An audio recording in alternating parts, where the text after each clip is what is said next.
What's up, guys? This is Astranox. Season 5 of Hero Siege came out like 5-6 days ago, and yeah, I've been not that hard at work here, but I've reached level 100. I've pushed into hell. It was fun. It was fun, and found a lot of gear. I've done a lot of trading. And I'm playing in hardcore. Hardcore is the mode where you lose your character if you die, and you lose everything on the character. So as you can see here, boss fights across the acts. So these bosses are at the end of each of the acts in the game, and this is in Hell 1 difficulty. You can go all the way up to Hell 5 difficulty. Higher the difficulty, the more loot that you will get to drop. With potentially higher rarity, because you're getting magic find boost for each difficulty higher. But the thing is, the monster scaling in terms of health and defense goes up by quite a bit. Now, what is new in Season 5? Season 5 of Hero Siege introduces a lot of new stuff. Each active skill that you can use, not passives, can be specialized into, and you're going to be able to make these skills extremely powerful. Visit my website to download free wallpapers from anime to cartoon fantasy for your PC or phone in 4K quality. Check it out by visiting my website, astranox.net. Now, with my Demon Slayer that I'm playing with, I was actually able to get more bullets as I level up, which is really crazy. It's really crazy because back before the Season 5, before the big patch of Season 5, you had to actually specialize your armor using Angelic keys, which you had to find, and the drop rate is not that high, or you have to purchase on the market using in-game gold, so there's no pay to win. So you trade with other players, you purchase Angelic keys. I mean, you sell whatever you don't need, get some gold, and then purchase what you need, right? So the Angelic keys before used to apply an augment on your armor, which would increase the power of whichever skill that you want. Well, you want to you want to augment the skill that you actually use, your main skill. So before that, I had to reach like augment 8, which means like you need 8 Angelic keys to boost my bullet health, to have more bullets. But now you actually get the extra bullets using the specialization that you get all for free as you level up. So every 5 levels, as you put points in your skill that you want to specialize into, and also the other skills that boost your main skill, because you get extra like damage and stuff by using some of the other they're not prerequisites, but they are synergies, right? Like good old Diablo 2, you put points into the synergies and your skill is just more powerful. So every 5 point that you put in there, you get that point into your specialization tree for your skill. And you're going to be able to enhance quite a few things. Now, the extra bullets on the Demon Slayer was actually the first thing that you put the points into. So that was very good, because it made the leveling experience extremely smooth. So this applies to every single skill. Like, there's enhancements going on. You're going to be either dealing, I mean, in the end, you're ending up with more damage. The skill will just perform better. So you're going to be able to just deal more damage. You're going to be able to potentially increase your survivability. You're going to be able to do a lot of different things, because I've only seen the specialization on few skills here on the Demon Slayer, but I've actually checked the Samurai, and I've checked the Necromancer as well, because those are characters that I've played before. So outside of the season, I have those characters, and yeah, I mean, they get juiced up real nice, and it's a lot of fun.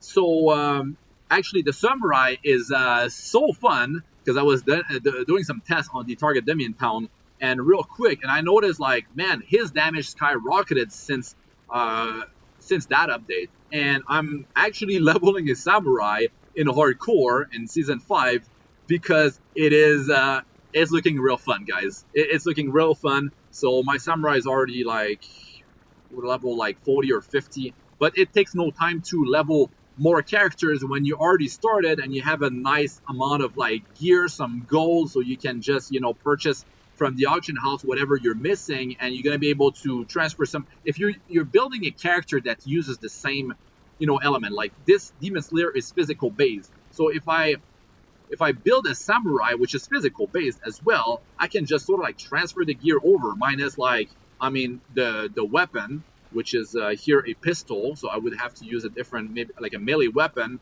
Yeah, voila, like you hit whichever level that you need to wear those OP pieces of gear, and life is real easy. The thing is, after level 100, you are able to get hero levels, and those hero levels do not carry over into your other characters. So these hero levels, they're sort of like Paragon levels, but not account wide, like in Diablo, you know, 3, 4, right? So it makes hardcore even more risky, because like in Paragon levels, like in games like Diablo 3 and 4, you just actually I forgot how it works on Diablo 4. No, it's account wide. It's account wide, right? So it makes it so much easier when you start at like other characters, right? And especially in hardcore, it really facilitates the early to mid game, and it pushes you into late game very easily. There's like barely any risk when you make additional characters. So here, like, since I didn't talk about like what's going on in the videos, so I've cleared all the bosses in Hell minus the extra boss from the DLC, which you don't actually need. You don't need that boss. And then now here I'm grinding for gear, but also levels. This is only in Hell 1, but like I've done some testing, and to be honest, like the Satanic zone, which is zone level 340, as you can see, the level 340 zone actually gives a lot of experience. So you're going to be able to get hero levels very quickly, and also you get more chances to get heroic, sometimes angelic gear, and you just get more loot drops. Now, the really crazy thing, and the thing that makes it so much easier to level in this season going forward, is there's ancient monsters, and when you defeat them, you get a bunch of like purple globes that you can pick up, and then your XP bars goes through the roof. It's real crazy. So while you're leveling, you can like kill a pack and like get a level or two by just like picking up those purple globes, which is really insane. Now, as you reach level 100 and you're building up your hero levels, it won't be as fast, of course, because the scaling is sort of like exponential, right? So you will need more experience per hero levels, but it just facilitates the whole thing. Like I've seen other players that put more time in when the season started, and they were leveling like crazy fast. Even now, the hero levels, I mean, the top players are like almost as high as the top players of the last. Well, it wasn't a full season; it was a half season, because they delayed the season 5 because it was a massive patch. To be honest, like the developers team is not big, but they've been hard at work, and it shows. It shows into the game. And they've been adding new gear as well. I mean, I feel like the difficulty, if you're not thinking about all those specialization that they've added, making like you deal more damage and make the game easier, adding these ancient monsters and like monsters with like special like affixes, like pyromancer that like drops like a bunch of like meteors from the sky, or like fireballs going downward toward you, that damage can hurt. There was once I got hit, and this is in the hardcore, so like you know, you don't want to risk it too much. Range character definitely helps, but like there's a guy I've killed, like a monster, and then he dropped like a spike ball on my head, and I lost like more than half of my life with that. I don't know if this is percentage based on your life, or that was like the straight up like raw damage, but that hurts, man. Like this was just like in Hell 1, or it was while I was leveling up and I was like in Nightmare or something like that, but it definitely hurt. Now, if you scale up the Hell difficulty into 2, 3, 4, 5, that might be a one shot. So I don't know if that was like a mod on one of those like ancient monsters that they added, but the scaling might be through the roof on that one. I'm not sure. So I'm gonna have to like report back on that.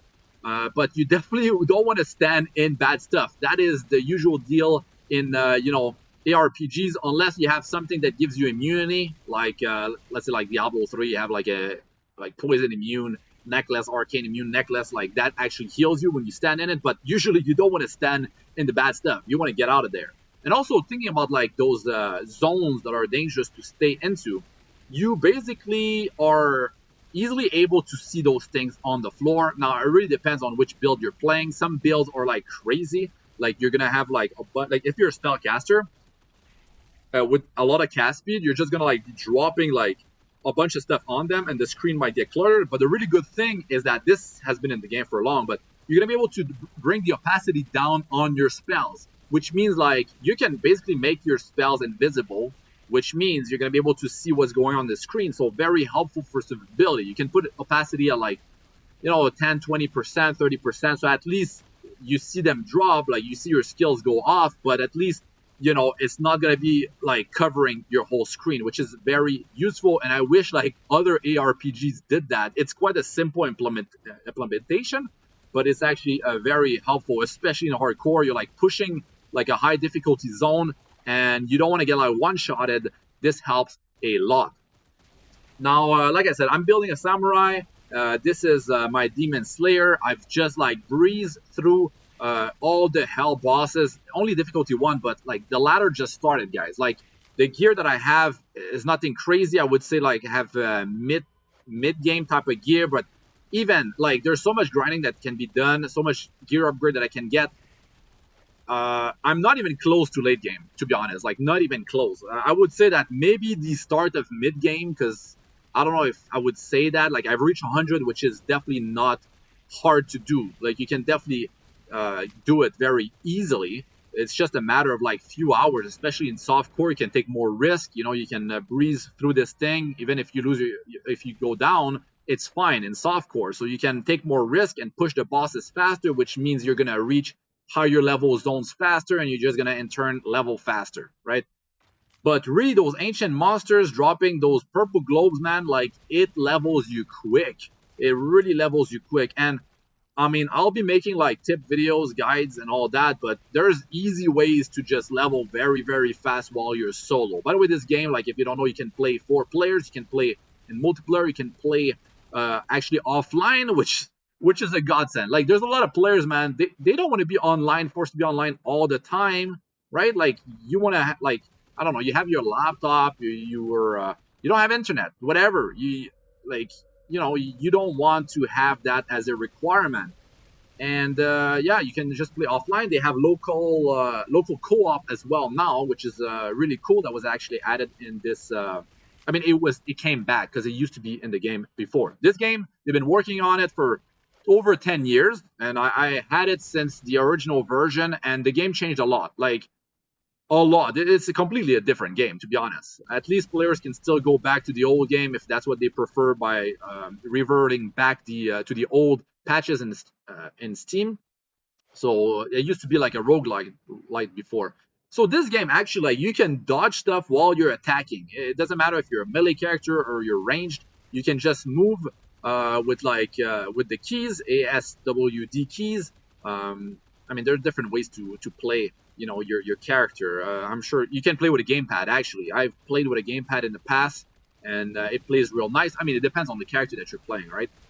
And you can just avoid stuff as you are kiting, right? Or you're avoiding like their attacks as melee. Like circling around the monster to avoid their those zones. Like when they have an attack, there's a tail on the floor. I forgot what the actual name of that is called, but yeah, you can get out of that very easily while you're doing your damage. So you can be as efficient as possible, do maximum DPS while you're avoiding their attack. So if you don't have so much gear, of course you can definitely shine if you have skill. If you know about the game, you're comfortable with the game, it really helps. It really feels good that you're able to put your skill, your reflexes to good use in this game. So you're gonna be able to avoid some crazy stuff. I mean, as a ranged character, is definitely not as difficult as a melee character, because you're gonna be in the thick of it if you're melee, right? If you have like an army, if you're a necromancer and you're staying in the back, of course things are much easier than if you're gonna be right in the middle. Or even if you're ranged like me, like you do have to avoid a lot. A necromancer can just sort of like breeze through this stuff. I don't know about the kill speed, to be honest. Like you gotta wait for your minions, but you can definitely juice up your minions, and there's ways to do these things while being extremely tanky. And I'll talk about that in a separate video, which is actually quite overpowered when I realized that. So yeah, the season has been really fun. It's just the start. By the way, guys, I've seen like over 13,000 players online at the same time. So that is very, very good. This is very good for a small team like that. They have some pretty crazy numbers. So that just goes to show how much players are just having fun with the game. You can go on Steam. You can see mixed reviews.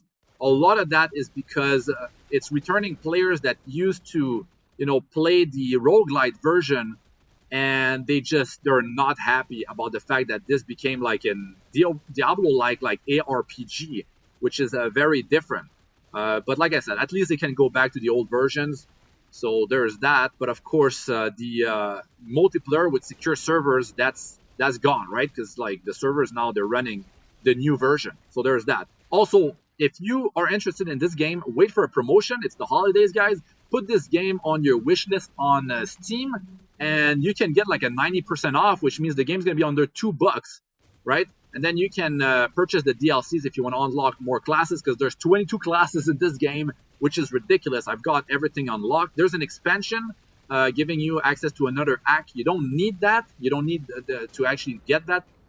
By the way, they made one of the boss in there that you had to like go through a minigame fightable. So I didn't even actually do it. Like that just goes to show that you don't actually need it. You don't need to purchase the expansion. But if you get everything on promo, 90% off, I mean, the whole thing is like under $10 for like every class, the expansion, the main game. It's something like under $10 or around $10. But you get access to everything, and you can sink in like hundreds of hours in this game very easily. I personally have over 350 hours, and most of my hours have been since the last year, because I've been enjoying this game quite a bit, and I definitely want to cover this game further because I'm enjoying it and I really love ARPGs. This game has some different things going for itself, and like I said, you know, previously in this video, there's quite a few things I enjoy, and I think you guys have a good idea of what they are because I'm talking pretty positively about this game. And yeah, it's a lot of fun. I want to try a lot of different builds. I want to try other classes, and like I said, I mean, like it's really cool when you have like a nice set of gear, you know, in your stash, private stash. You just like make a new character, and you can like, as you reach the levels, you can just equip that gear on, and you can just you know, you're juiced up. You're just destroying everything. You have some gold because gold is account wide, so at least thankfully, if you lose your character in hardcore, you still have access to your gold. But yeah, you definitely want to be moving your runes, your gems, your keys off of your character as much as possible in hardcore, and stash that in your private inventory, your private stash. So yeah, hope you guys enjoyed the video, the information, the gameplay, the footage, all that. You guys let us know what you guys think about this video, about this game. Are you going to wishlist this game on Steam, wait for a promotion? Maybe you're like, you want to play it and you're just going to purchase it at full price. I mean, the developers, like, they worked hard. So, I mean, it's really up to you depending on your budget. But promotions can be really crazy. Like I got it for 90% off during the summer sale. And I'm pretty sure like they're going to do something for Christmas during the holidays. And yeah, you can just wishlist it. You'll get like a notification when it gets on discount. And then, yeah, you can have a ton of fun. So that's going to be it for this one, guys. Thanks for watching. I'm Astranox. Good luck with all ya do. Peace out for now.